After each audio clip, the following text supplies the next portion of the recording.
Shanghai Gurita? Asik banget!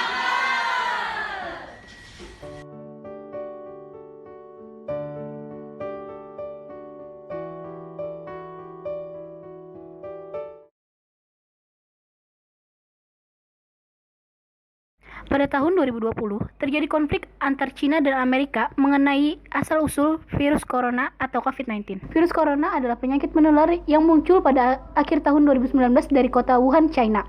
Orang yang terkena akan mengalami gejala ringan hingga berat dan membutuhkan bantuan medis. Virus ini telah menyebar hampir ke seluruh negara yang ada di dunia. Yang awalnya dapat melakukan aktivitas di luar dengan bebas, sekarang harus menjaga jarak serta selalu menggunakan masker ketika berada di luar rumah.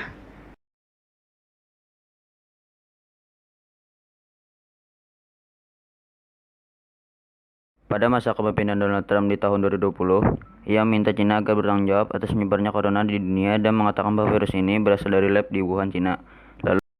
Lalu Cina membalas bahwa tuduhan mantan Presiden AS ini tidak berdasar dan berusaha melakukan manipulasi secara politik. And we are not happy with China. We are not happy with that whole situation because we believe it could have been stopped at the source, it could have been stopped quickly, and it wouldn't have spread all over the world. And we think that should have happened. Accept baseless, unfounded accusations that are politically motivated. And if they want to baselessly accuse China, so they better be prepared to accept the counterattack from China.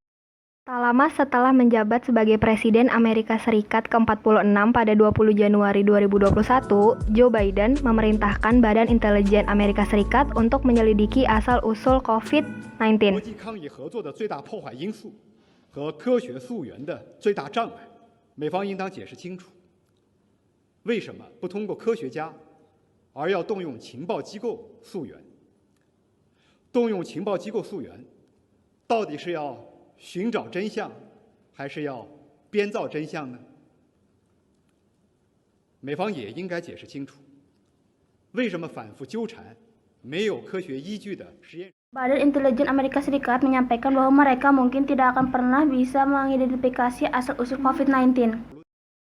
Sebelumnya WHO juga telah mengungkapkan hasil investigasi sejak 16-24 Februari bahwa virus COVID-19 berasal dari kelelawar, tetapi melalui perantara apa belum bisa diidentifikasi karena tidak diberikannya akses luas oleh Cina. Hal ini membuat orang-orang menjadi curiga terhadap negara Cina.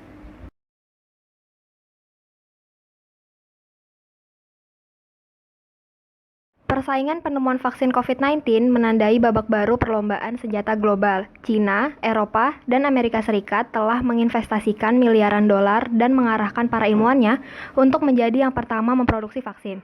Negara yang menang akan mendapatkan langkah awal untuk melindungi warganya dan memulai kembali ekonominya. China dan Amerika merupakan negara yang menguasai sistem ekonomi dunia saat ini. Persaingan kedua negara tersebut tampak terlihat jelas bahwa mereka sedang berlomba menjadi negara penyedia vaksin COVID-19. Amerika dan China sedang berusaha melakukan diplomasi vaksin pada negara-negara kecil yang terkena dampak COVID-19. Yang perlu diketahui adalah kawasan yang menjadi tujuan diplomasi vaksin mereka adalah kawasan Asia Tenggara. Negara-negara kawasan ASEAN belum mampu menciptakan vaksin sendiri sehingga kawasan ini cukup strategis. Untuk kedua negara superpower tersebut melakukan haluan diplomasi baru yang dikenal sebagai diplomasi vaksin. Secara geografis, kawasan Asia Tenggara adalah kawasan strategis perang dagang Amerika-Cina yang sudah berlangsung sejak lama. Persaingan Amerika Serikat versus Cina sebelumnya terlihat jelas di bidang perdagangan, tapi kini lebih jelas lagi terlihat dalam produksi dan distribusi vaksin. Apa saja upaya Amerika Serikat dan seperti apa balasan Cina?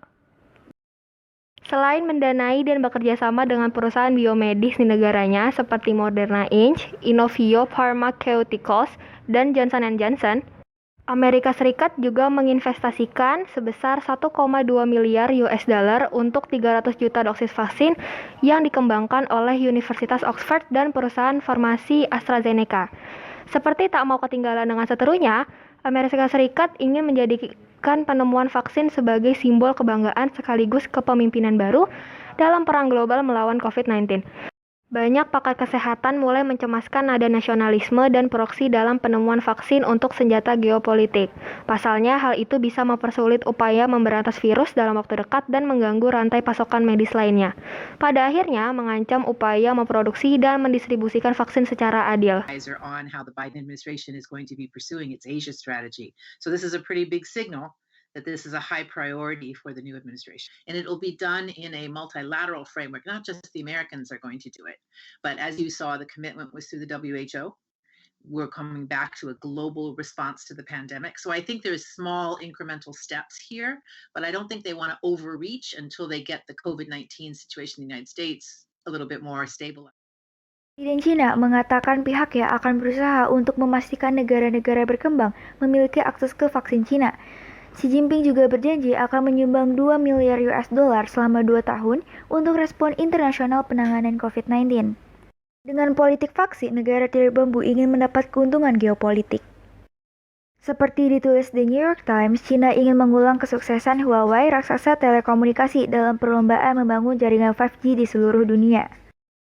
Jika pola Huawei berhasil, Cina dapat meningkatkan pengaruhnya terhadap negara-negara berkembang dan miskin untuk akses terjangkau ke vaksin.